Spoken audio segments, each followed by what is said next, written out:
अशा असणाऱ्या पद्धतीनं सद्गुरु बाबांचं आगमन शिर्डी नगरीमध्ये झालेलं आहे. सुंदरशी जाकी या ठिकाणी उपस्थित झाली. त्यांच्यासाठी सर्वांनी जोरदार वाह. असो सद्गुरु बाबांचं प्रागट्य अशा असणाऱ्या पद्धतीनं या शिर्डी नगरीमध्ये झालेला आहे. आणि या शिर्डी नगरीमध्ये ज्यावेळेला बाबा प्रगट झाले, महासपतीजींनी एवढ्यामध्ये सर्वांना माहित झालं साईबाबा नाव प्राप्त झालं. पुनश्च त्याच असणाऱ्या लिंबाच्या झाडाखाली सद्गुरु बाबा येऊन बसले. कुठं? ज्या ठिकाणी अगोदर येऊन बसले होते, ध्यानस्थ बसले होते, जिथं बायजामाई कोठे यांची भेट झाली होती, त्याच लिंबाच्या झाडाखाली.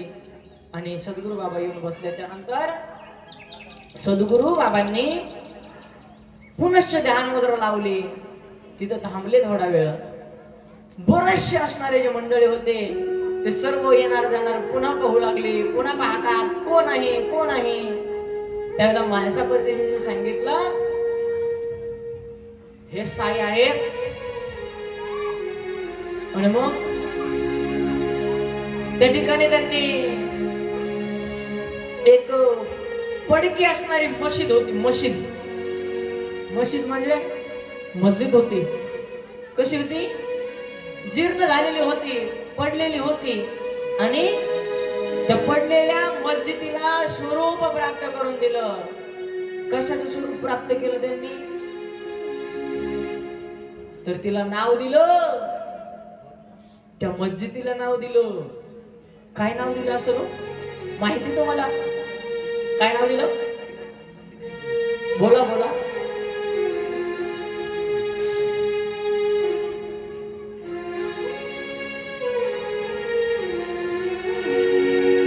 काय नाव दिलं?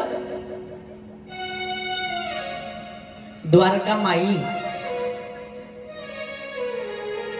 ज्या द्वारकामाई मध्ये आजही आपल्याला सतत असणारे ध्वनी पेटलेली पाहायला मिळते. त्या ठिकाणी बाबांचे अनेक असणारे काय आहेत, जसं संग्रहालयामध्ये ऐतिहासिक वस्तू ठेवलेल्या असतात, तसं आजही बाबांच्या बऱ्याच असणाऱ्या वस्तू त्या ठिकाणी आहेत, ज्या द्वारकामाई मध्ये आपल्याला पाहायला मिळतात. आणि त्या मस्जिदीला द्वारकामाई असं नाव दिलं. बाबा झाडतच होते, ती मस्जिद नीटच करत होते. एवढ्यामध्ये बाईजामाई ज्या आहेत ना, त्या बाईजामाई नेमकंच त्या स्थानावरती गेल्या होत्या. कुठल्या? जिथं बालयोगी प्रगट झाले ते 12 वर्षापूर्वी. त्यांचा जो नित्यनेम होता रोजचा नैवेद्य दाखवायचा, तो नैवेद्य त्या ठिकाणी दिला. आणि आता त्यांना एक असणारा तात्या नावाचा मुलगा पण आहे. कोण आहे? मुलगा. अगोदर ज्यावेळेला सद्गुरु बाबांना मुलगा म्हणून त्यांनी स्वीकार केला, त्याच बाबाच्या कृपेनं त्या बाबाला आपलं म्हटल्यामुळं त्या बाबाच्या कृपेनं त्यांना मुलगा झाला. त्यांचं नाव आहे तात्या पाटील कोठे. बाळजामाई कोठे पाटील यांचे चिरंजीव. तात्यांना हाताला धरलेला आहे. बाईजामाईंनी नैवेद्य वगैरे दाखवला. तात्या रोज विचारायचा, आई आपण मंदिरातही जात नाही, आपण या लिंबाच्या झाडाखाली जातो, नैवेद्य ठेवतो आणि परत घरी निघून येतो. नेमकं तिथं आहे तरी काय माय? नेमकं आहे तिथं काय? असं म्हटल्यानंतर सांगितलं, अरे तात्या तिथं तुझा भाऊ आहे. भाऊ? माझा भाऊ? हो, तुझा मोठा भाऊ आहे. रोज त्या असणाऱ्या स्थानाला विनवणी करायची, नमन करायचं की आम्हाला तो असणारा माझा जो गेलेला मुलगा आहे ना, तो बालयोगी तो परत येऊ दे. तो आलाय परंतु माहित नाहीये कुठे आहे म्हणून. मग तो तर मशिदीमध्ये होता. ते सद्गुरू बाबा होते ना, ज्यांचं साई नामकरण झालंय ना, ते मशिदीमध्ये. एवढ्यामध्ये तात्यांना एक असणारी तितली दिसली. तितली म्हणजे पाकोळी, फुलपाखरू. असं एक छोटस पाखरू असतं, विविध रंगांनी सजलेलं. फुलपाखरूच म्हणतो ना आपण त्याला. हा, ते फुलपाखरू त्या ठिकाणी दिसलं. बटरफ्लाय असं बी म्हणता का? हा, बटरफ्लाय असं काहीतरी नाव आहे त्याला. काय बच्चे लोक, बराबर का? हा. आणि ते असणार छोटस फुलपाखरू दिसलं. आणि आता तात्या म्हणजे छोटा मुलगा, आणि त्या मुलानं त्या पाखराच्या मागे जायला सुरुवात केली. फुलपाखरूच्या मागे जायला सुरुवात केली. जात जात असताना त्या ठिकाणी पाहिलं, अरे तात्या थांब थांब, घरी जायचंय आपल्याला, असं बाईजामाई म्हणतात. एवढ्या तात्या तिथं थांबले नाही, त्या पाकुळीच्या मागे जात राहिले.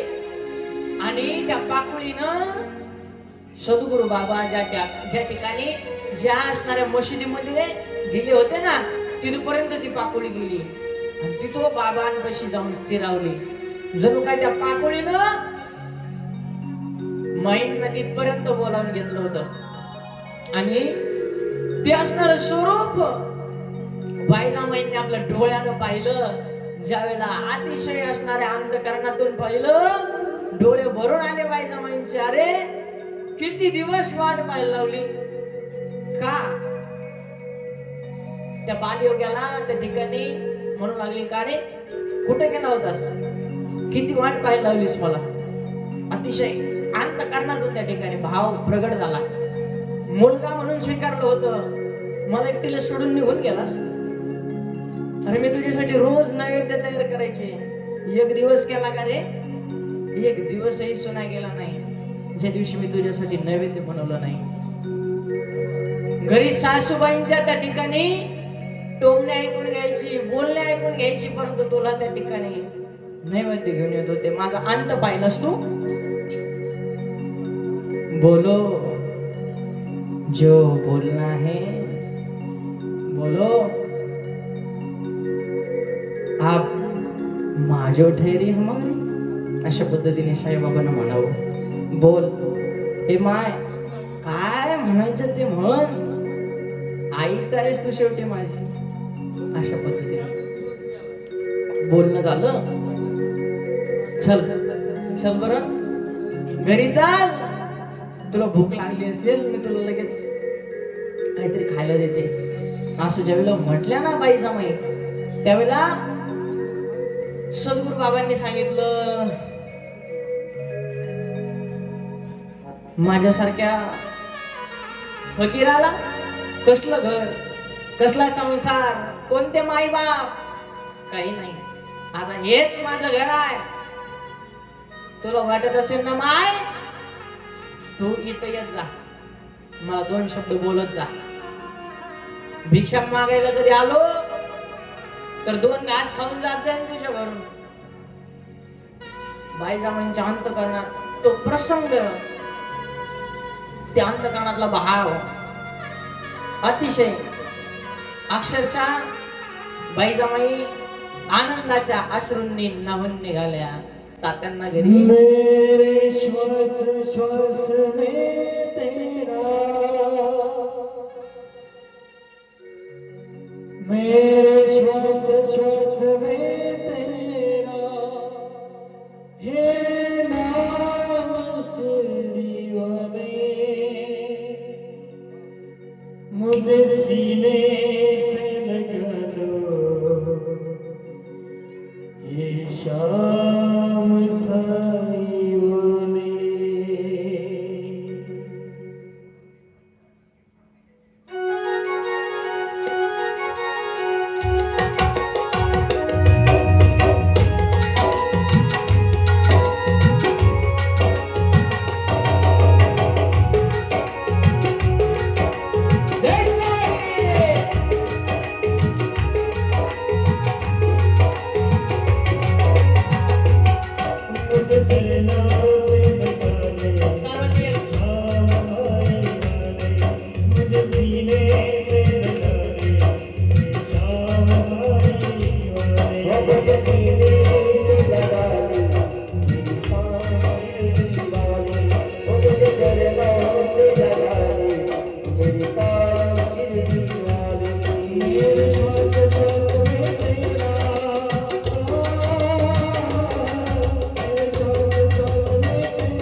सच्चिदानंद सद्गुरु साईनाथ महाराज की जय हो.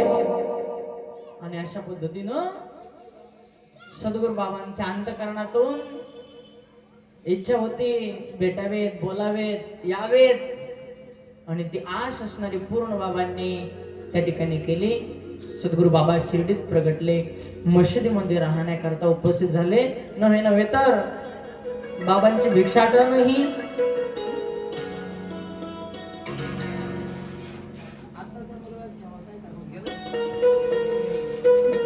आता साईबाबा झालेला जो मुलगा आहे त्यांनी परत यायचं आहे.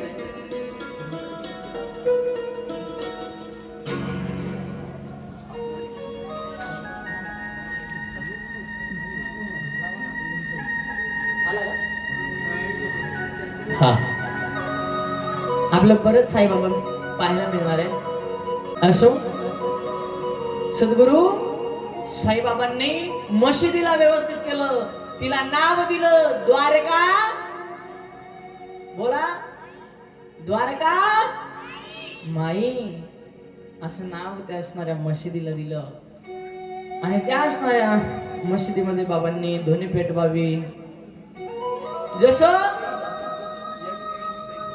संत नामदेव महाराज हे दामाजी शेटे यांना शिंपल्यामध्ये सापडली. शिंपल्यात, शिंपला कसा असतो? शिंपला माहिती तुम्हाला? गंगेच्या पाण्यामध्ये शिंपले असतात पहा. तशा शिंपल्यामध्ये संत शिरोमणी नामदेव महाराज दामाजी शेटे यांना सापडले. तस शिर्डीकरांना सद्गुरु साईबाबा सापडले म्हणावे लागतील. कारण की शिर्डीचं भाग्य उजळून टाकलं बाबांनी. पहा, शिर्डी गाव म्हणजे अतिशय छोट, अतिशय लहान गाव होतं, परंतु आज तालुक्याला लाजवेल, तालुक्यापेक्षाही मोठी सिटी, ज्या शिर्डीसाठी स्पेशल विमानतळाची आणि रेल्वे प्लॅटफॉर्मची सुद्धा सोय करण्यात आलेली आहे. कोणाचा उपकार आहे? कोणाचा उपकार आहे? तर सद्गुरु साईबाबांचे उपकार आहेत शिर्डीकरांवरती.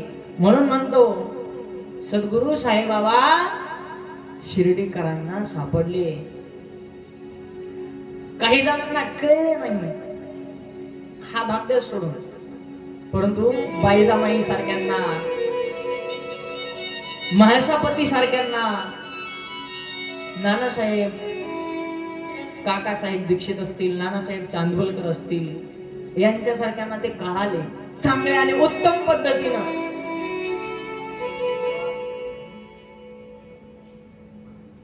तिथं ब्रिटिश इंग्रजांचं राज्य असायचं. पूर्वीचा जुना काळ होता. तेवढ्यांना सामाना तोड देत बाबांनी स्वतःच कार्य करत राहायचं. साई सच्चरित्र ग्रंथामध्ये गंगागीर बुवा असा उल्लेख आला. कोणाचा? महंत श्री आदरणीय प्रातस्मरणीय गंगागिरीजी महाराज. आणि त्या गंगागिरीजी महाराजांनी शिर्डीमध्ये आल्याच्या नंतर, ऐकता तुम्ही सर्वजण, शिर्डीमध्ये आल्याच्या नंतर त्या असणाऱ्या गंगागिरीजी महाराजांनी पाहिलं. कोणाकडे पाहिलं? सद्गुरु साईबाबांकडे पाहिलं. पांढऱ्या वस्त्रांनी माखलेला बाबा, डोक्याला कपनी बांधलेला हा बाबा शिर्डी गावासाठी अत्यंत असणारा महत्वाचा आहे. हा शिर्डीकरांसाठी काय आहे तर अलौकिक हिरा आहे. आणि हा हिरा शिर्डीकरांसाठी त्यांनी सांगितलं त्या टायमाला लोकांना, अरे या माणसाला चांगलं जपा, हा माणूस तुमच्या गावाचं नाव उज्ज्वल करणार आहे. कोणी सांगितलं? गंगागिरीजी महाराजांनी. त्यावेळेला ज्या लोकांनी ऐकलं त्यांचं कल्याण झालं. ज्यांनी नजर अंदाज केला,